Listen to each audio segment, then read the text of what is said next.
어제는 다 약보합이었다면 오늘은 다 강보합입니다.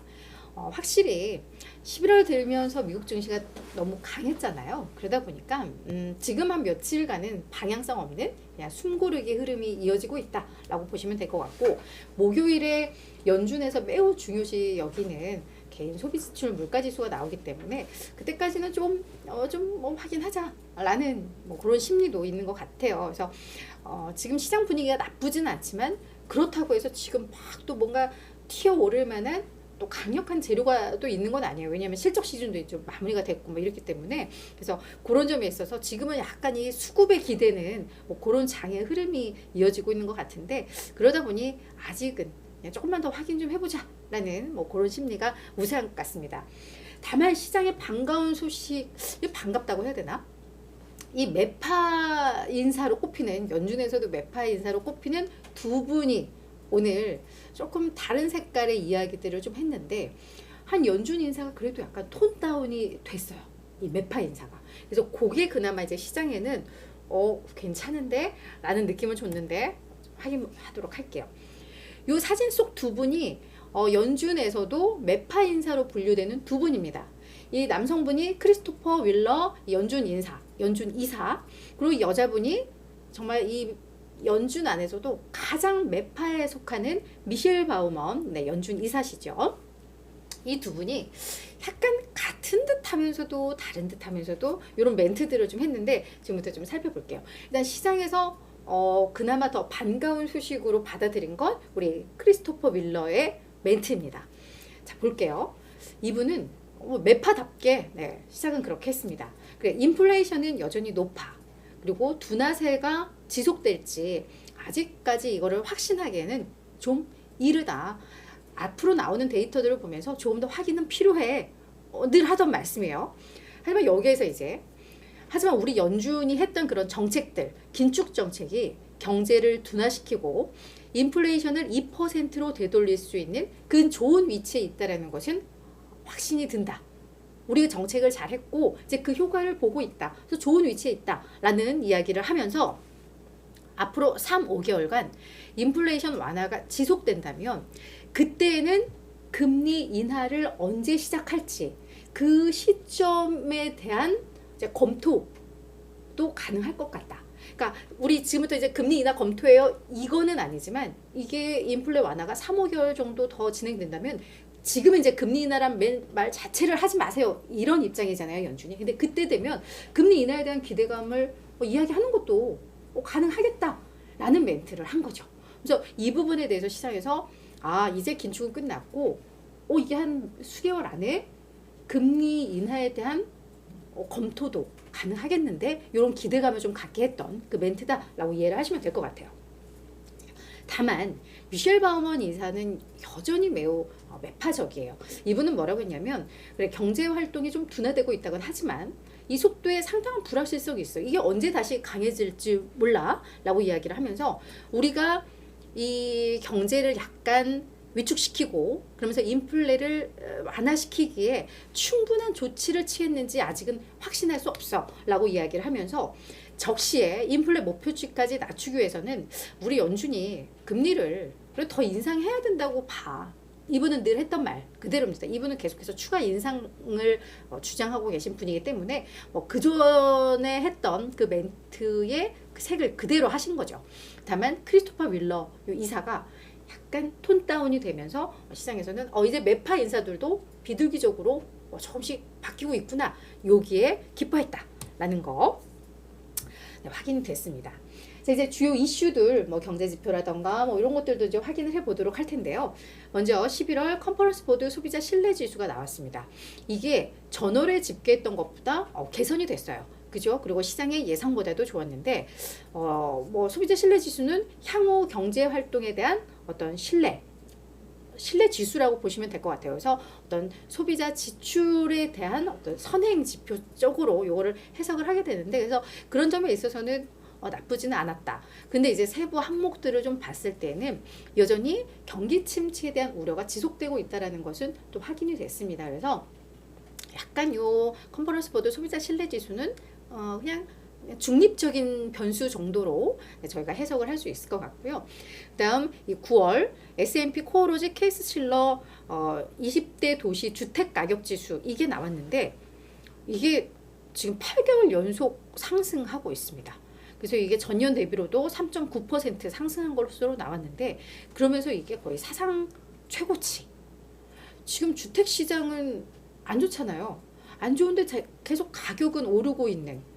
그렇죠? 그리고 전월에 집계했던 것보다 더 많이 올랐고 물론 예상에는 부합했습니다만 그래서 이 부분에 대해서는 어떻게 해석이 나오냐면 여전히 주택 경기에 대한 우려가 있고 뭐 비용도 조금씩 낮아진다고 하는데 이 가격이 계속해서 올라가는 건 공급이 없어서 뭐 수요도 많지는 않지만 공급이 더 적어서 이 가격은 좀 올라가는 이런 흐름이 좀 지속되고 있다라는 이것도 분석이 나왔는데요. 이 자체가 어떤 시장에는 어떤 큰 영향을 미치지는 않았고 계속해서 요즘 저희가 주택 경기를 보는 데 있어서 확실히 공급이 많이 부족하구나라는 걸 또다시 확인한 그런 지표였다라고 이해를 하시면 될 것 같습니다.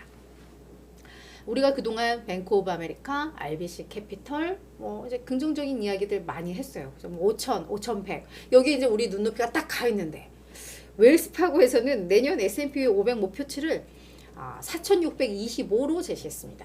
오늘 종가 기준으로 해서 한 2%에도 채 추가 상승을 하지 못한다라고 웰스파고에서는 보고 있는 건데요. 그 근거를 보니까 이미 밸류에이션이 너무 많이 확장이 됐다. 너무 많이 올랐다. 기업들의 이익 대비해서 주가 상태가 많이 올라가면서 추가 상승 여력이 제한적이다라고 웰스파고에서는 평가를 하고 있습니다. 거기에다가 금리 불확실성으로 인해서 기업들의 실적도 변동성이 클 것이고 그래서 조금만 왔다리 갔다리 하다가 결국은 그냥 평탄한 수준이 될 거야. 그러니까 내년 증시 전망을 긍정적으로 했던 이 증권사들, 투자은행들을 보면 기업들의 EPS가 많이 늘 것으로 보면서 그거에 맞춰서 S&P 500 목표치를 설정을 했는데 웰스파고에서는 기업 실적의 증가가 생각보다 크지 않을 거야 라고 하다 보니 지수에 대해서도 다소 이렇게 보수적인 지수가 나왔던 것 같아요. 그래서 월가에서는 다양한 목표치들이 나오고 있다더라 라는 거 좀 정리가 될 것 같습니다. 근데 오늘 이슈가 좀 많아서요. 나머지는 또 종목 뉴스로 해서 헤드라인들을 다시 뽑아왔습니다. 특징주로 넣기에는 약간 애매하고 그냥 저희가 무시하고 가기에는 또 저희가 알아야 될 것 같고 해서 그냥 종목 뉴스, 헤드라인 뉴스로 몇 가지를 뽑았는데요. 먼저 첫 번째는 코인베이스입니다. 요즘 코인베이스 주가 엄청 잘 나가고 있는 거 확인될 거예요. 아마 간밤에도 7% 올랐는데요. 이 코인베이스의 공동 창업자인 프레드 에르삼, 현재 이사회 멤버라고도 해요. 요분이 코인베이스 주식 81,500만 주를 매각을 한 것으로 지난주에 매각을 한 것으로 이게 또 공시를 해서 알려졌습니다. 프레드 에르삼이 보유하고 있는 전체 지분 한 7% 정도를 판 거라고 하고요.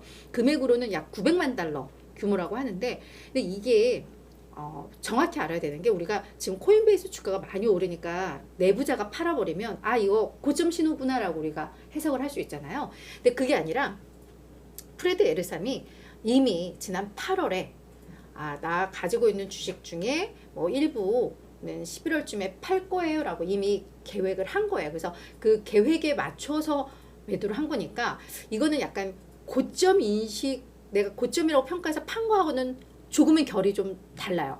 당초 이제 나의 어떤 노후라던가 필요한 작은 필요를 위해서 이미 수개월 전에 계획을 짰고 그 계획대로 판 거기 때문에 그래서 요거는 좀 해석이 조금은 좀 다르게 돼야 된다라는 관점에서 코인베이스 오늘 이런 이슈가 있었다라는 거 정리가 될 것 같고요. 두 번째는 아마존 소식입니다. 아마존이 기업용 AI 챗봇 큐를 출시했다라는 소식인데요. 이게 인당 월 20에서 25달러로 구독료가 설정이 됐습니다. 그래서 그냥 기본은 20달러고 거기에 뭐 이런 개발자들이나 이런 사람들이 조금 쓸 약간 전문적인 게 조금 더 추가된 거는 25달러인데 이게 지금 마이크로소프트나 구글에서 기업용으로 만든 이 챗봇 가격은 월 30달러라고 해요. 그래서 아마존에서 조금 더 낮게 책정을 했다고 합니다. 그래서 업무용으로 쓰는 뭐 이런 챗봇인 것 같은데 이런 소식 하나가 좀 나왔고, 그리고 엔비디아와 아마존이 또 더욱더 이렇게 협력 관계를 강화한다 뭐 이런 내용도 하나 또 추가로 있었어요. 그래서 요건 그냥 요런 뉴스가 있구나, 그냥 요건 알고 넘어가면 될 것 같고요. 자, 마지막은 디즈니입니다. 와, 디즈니의 이 밥 아이거가 직원들을 대상으로 해서 연설을 한 소식이 좀 전해졌는데요. 우리 디즈니가 뭐 ESPN이든 뭐든 아마 자산을 매각할 수도 있겠다라는 그 기대감들이 좀 있잖아요. 그랬는데 요 밥 아이거가 뭐라고 이야기를 했냐면, 내가 다시 디즈니에 합류하게 된 지 이제 1년이 지났는데 1년 동안 정말 내가 해야 할 과제가 정말 많았고 내가 생각했던 것보다 더 힘들었다 라고 직원들한테 이야기를 했습니다. 그러면서 자기를 약간 자기의 어떤 단점이라고 하면서 이야기를 한 게, 나는 어떤 큰 소리로 생각하는 것, 내 그냥 혼자 머릿속에 고민하는 걸 그냥 입 밖으로 내놓는 걸 내가 좋아해. 그래서 내가 그냥 이렇게 생각 없이 그냥 나의 머릿속에 생각을 떠들었는데, 많은 투자자들이나 대중들이 디즈니가 자산을 매각한대 라고 이게 확정적으로 생각하는 걸 보고 자기도 당황을 했다.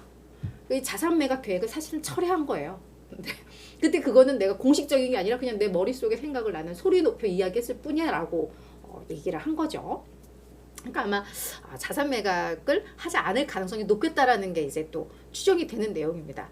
그러면서 우리 이제 디즈니를 현대적 버전의 회사로 다시 한번 새롭게 구축했으면 하는 내 계획이 있다라고 이제 직원들을 대상으로 이야기를 했는데요. 그래서 이런 뉴스도 있었다더라라는 거 정리를 하면 좋을 것 같고, 디즈니는 간밤에 한 3% 정도 주가는 내렸습니다. 근데 이게 뭐 요 발언 때문인지 아니면 디즈니의 신작이 또 잘 안 된대요. 그 워신가 위신가 뭐 하나 나왔는데 그게 초기 성적이 별로라고 하는데 뭐 그런 영향들이 다 맞물려 있을 것 같아요.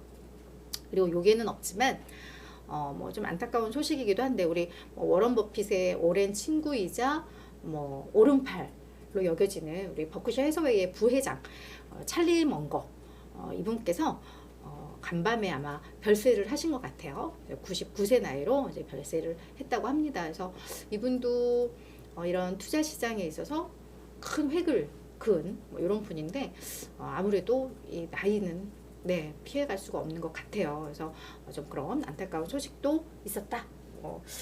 이런 소식도 전하면서, 이런 소식은 그게 외국인이든 국내인이든 뭐 지인이든 아니든 좀 조심스럽네요, 그죠? 그래서 그냥 잘 명복을 빌도록 하겠습니다. 이분 요즘 열심히 활동하셔가지고 되게 건강하신 줄 알았는데 또 이런 소식이 좀 전해졌습니다.